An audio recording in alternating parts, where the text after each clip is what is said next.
अपने प्यार को पाने के लिए एक लड़की प्रोस्टिट्यूट बन जाती है। ये स्टोरी हमारी 1600s में वेनिस की है, तो उसे कोर्टिजान्स कहा जाता था।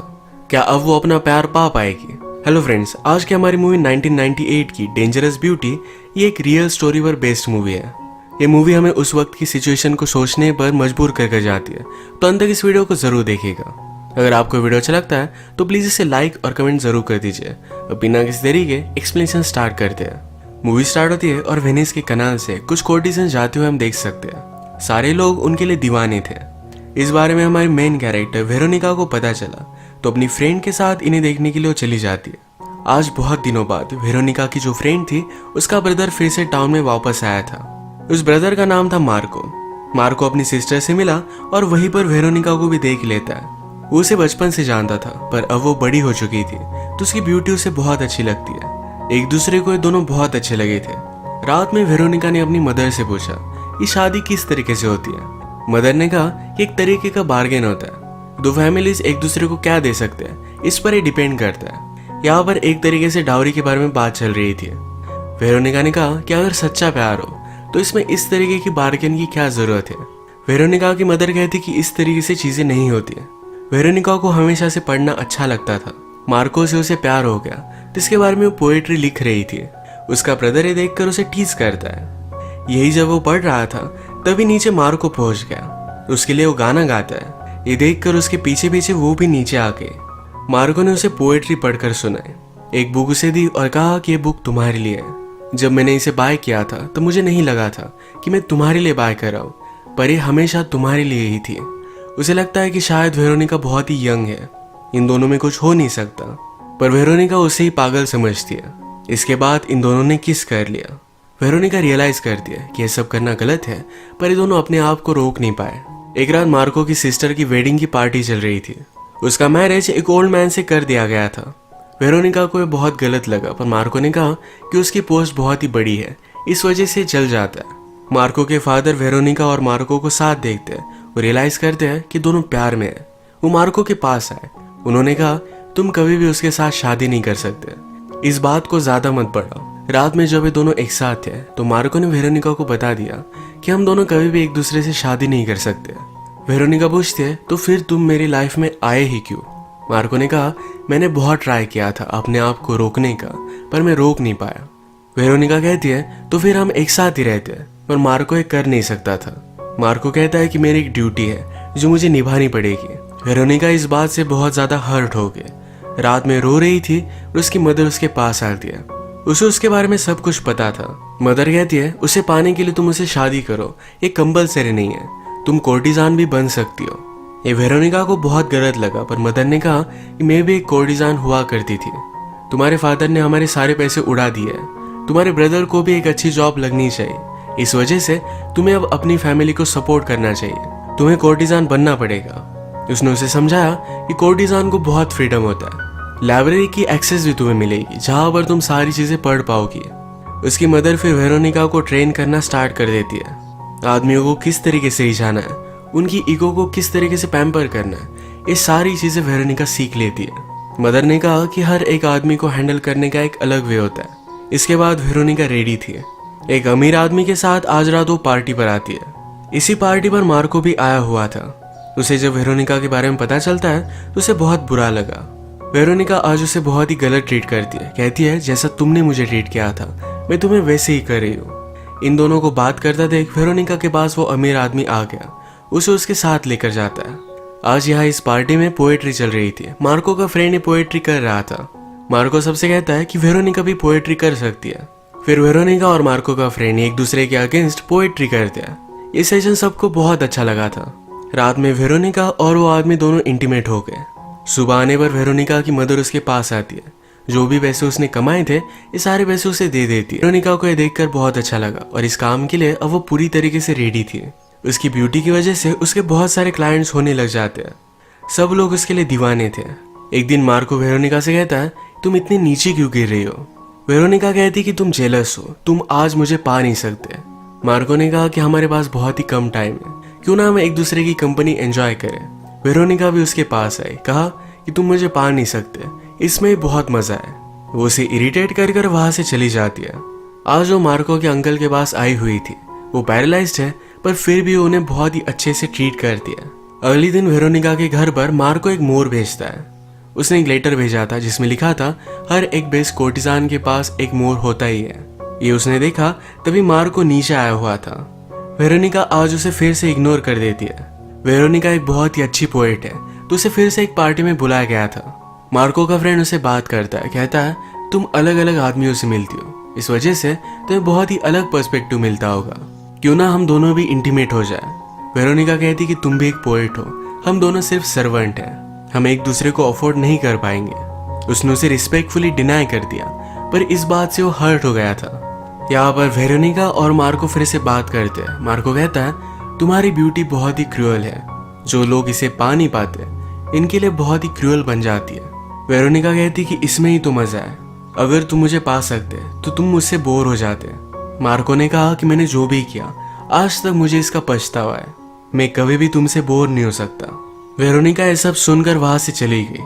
अगले दिन मार्को के फादर उससे बात करते हैं। उन्होंने उसके लिए एक बहुत ही बड़ा रिश्ता लाया हुआ था, इस वजह से मार्को को एक अच्छी पोस्ट मिलेगी। वेरोनिका एक क्लाइंट के साथ थी पर मार्को बहुत ज्यादा पी लेता है और वेरोनिका के पास आता है। उसने अपनी शादी के बारे में उसे बता दिया। वेरोनिका कहती है कि आई होप कि तुम्हें इस शादी से बहुत फायदा हो। इसके बाद मार्को की शादी हो गई और हम डायरेक्टली हस्बैंड वाइफ को एक साथ देखते हैं। मार्को अपनी वाइफ से पूछता है तुम अपनी लाइफ से चाहती क्या हो। उसकी वाइफ ने कहा कि मैं सिर्फ तुम्हारे लिए एक अच्छी वाइफ बनना चाहती हूँ। उसने भी जबरदस्ती शादी की हुई थी तो इस वजह से उसके कोई भी डिजायर्स नहीं थे। ये बात मार्को को अच्छी नहीं लगती। वो वेरोनिका से प्यार करता है क्योंकि वेरोनिका में एक पर्सनैलिटी है, वो रीड करती है, पोएट्री करती है। एक दिन फिर से पार्टी चल रही थी। वहां पर मार्को का फ्रेंड पोएट्री करने के लिए आया हुआ था। वेरोनिका की वजह से वो हर्ट है, इस वजह से उसे बहुत ही बुरी चीजें बोलता है। इन दोनों ने फिर तलवार उठा ली।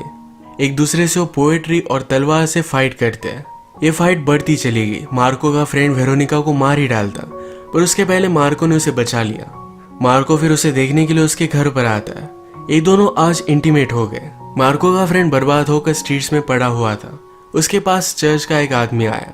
वो कहता है तुम अपने पाथ से पूरी तरीके से भटक चुके हो, तुम्हारी डिजायर ने तुम्हें बंदी बना लिया है, हम तुम्हें अच्छा वे दिखा सकते हैं। मार्को के फ्रेंड ने चर्च को ज्वाइन कर लिया। इंटीमेट होने के बाद मार्को वेरोनिका से कहता है अब तुम सिर्फ मेरी हो जाओ। वो उसे किसी के साथ भी शेयर नहीं करना चाहता। वेरोनिका कहती कि मेरा प्रोफेशन है, फिर मैं पैसे कैसे कमाऊंगी। मार्को से सब कुछ देने के लिए रेडी था पर वेरोनिका उसे मना करती है क्योंकि फिर उसे मार्को पर जिंदा रहना पड़ेगा। अगर उसका इंटरेस्ट चला गया तो वेरोनिका के पास कुछ भी नहीं होगा। वेरोनिका ने कहा कि अगर तुम मुझे सचमुच में इतना चाहते तो मैं तुम्हारी वाइफ होती, अब तुम तुम्हारी वाइफ के पास जाओ। एक रात एक सुल्तान ने वेनिस पर हमला कर दिया था। वेनिस के पास बहुत ही कम शिप्स थे, इन्हें सुल्तान के अगेंस्ट वॉर पर जाने पड़ने वाला था।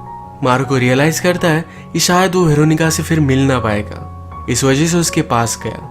वो उसे कहता है मुझे तुमसे कहने का कोई भी हक नहीं, पर फिर भी मैं सिर्फ तुम्हें अपने लिए चाहता हूँ, मैं तुम्हें कभी भी शेयर नहीं कर सकता, प्लीज मुझ पर ट्रस्ट करो, मैं तुम्हारा ट्रस्ट अर्न करूंगा, तुम मेरे साथ चलो। वेरोनिका कहती है कि मैं कोर्टिजान हूँ। मार्को ने कहा कि अब से नहीं, तुम अब से एक पोएट हो। वेरोनिका भी उसके साथ जाने के लिए मान गई थी।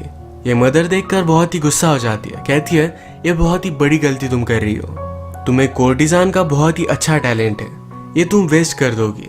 पर वेरोनिका इस बात को नहीं मानती। मार्को और वेरोनिका फिर अलग अलग प्लेसेस पर गए, एक दूसरे के साथ अपना टाइम बहुत ही ब्यूटीफुली स्पेंड करते हैं। अगर वेनिस को बचाना है तो उन्हें पेरिस की एम्परर की जरूरत है, वो अपनी शिप्स उन्हें दे सकता है, इससे वो वॉर जीत सकते हैं। तो ये एम्परर वेनिस में आने वाला था, इसके लिए मार्को को भी बुलाया जाता है। एम्परर यहाँ पर पहुंच गया। उसने कहा वेनिस की कोर्टिजान्स बहुत ही फेमस है, मुझे सारी दिखाओ। इन सब कोर्टिजान्स में उसने वेरोनिका को चूज किया। वेरोनिका ये काम नहीं करती थी पर पेरिस को बचाने के लिए ये करने के लिए वो रेडी हो जाती है। रात में वो किंग के पास पहुंची। किंग के बहुत ही अलग सेक्सुअल डिजायर्स थे। वेरोनिका उसे भी प्लीज करती है। किंग इससे खुश हो गया और वेनिस की मदद करने के लिए अब वो रेडी था। इस सारी बातों से मार्को अपसेट हो गया था। वेरोनिका कहती है तुम अपनी वाइफ के साथ हर रोज सोते हो, ये तुम्हारी ड्यूटी है, उसी तरीके से मेरी भी ये ड्यूटी थी। मार्को बहुत ही हर्ट था और इसके बाद वो वॉर के लिए चला गया। जो भी लोग वेरोनिका के पास एज ए क्लाइंट आते हैं उन सारों की वाइफ ने उसे बुला लिया। वो पूछती कि हमारे हस्बैंड कैसे, क्या वो जिंदा है। वेरोनिका ने सबको बताया पर एक्चुअल में इन्हें पूछना था कि उनके हस्बैंड को इस तरीके से प्लीज कैसे कर पाती है। वेरोनिका उन्हें सिखाने की कोशिश करती है, पर इस पर मार्को की वाइफ बहुत ज्यादा गुस्सा हो गई। उन दोनों की फाइट होने लग गई थी, पर वेरोनिका की फ्रेंड ने वेरोनिका की साइड ली। वेरोनिका को घर छोड़ते वक्त फ्रेंड ने कहा, जब मेरी बेटी बड़ी होगी तो मैं चाहती हो वो भी तुम्हारी तरह कोर्टिजान बने, तुम उसे ट्रेन करना। वेरोनिका कहती है गलत है। फ्रेंड ने कहा कि तुम्हारे पास जो फ्रीडम है यह हमें नहीं मिल पाता। अगर ऐसा ही चलता रहा तो मेरी बेटी भी शादी करेगी, उसे भी बच्चे होंगे, उसकी लाइफ एक केज की तरह बन जाएगी। वेरोनिका कहती है पर मेरी लाइफ भी एक केज की तरह ही है, पर उसकी फ्रेंड मानती नहीं। 16th सेंचुरी में वेनिस में एक प्लेग आया था। यही प्लेग फिर हमें मूवी में दिखाया जाता है। इस प्लेग की वजह से बहुत सारे लोगों की डेथ हो गई। चर्च के लोगों को लगता था कि आजकल जो भी सब चल रहा है इसी वजह से गॉड उन पर नाराज है। सारी कोर्टिजान्स को उन्होंने अरेस्ट कर लिया था। चर्च के लोगों ने पूरी सिटी को कंट्रोल में कर लिया और सारी कोर्टिजान को भी अरेस्ट कर लिया था। मार्को जब वॉर से वापस आया तो क्या चल रहा है इसके बारे में पता चलने के बाद वो डायरेक्टली वेरोनिका के पास पहुंचता है। वेरोनिका अब भी सेफ थी। उसके पास आकर उसे गले लगा लेता है। उसने कहा कि प्लीज मुझे माफ कर दो। ये दोनों एक दूसरे से मिलकर बहुत खुश थे। इस प्लेग की वजह से वेरोनिका की मदर की भी डेथ हो जाती है। मदर ने वेरोनिका को जो भी बनने के लिए कहा था इस वजह से उसे सॉरी कहती है। वेरोनिका को भी चर्च के लोग अरेस्ट कर लेते हैं।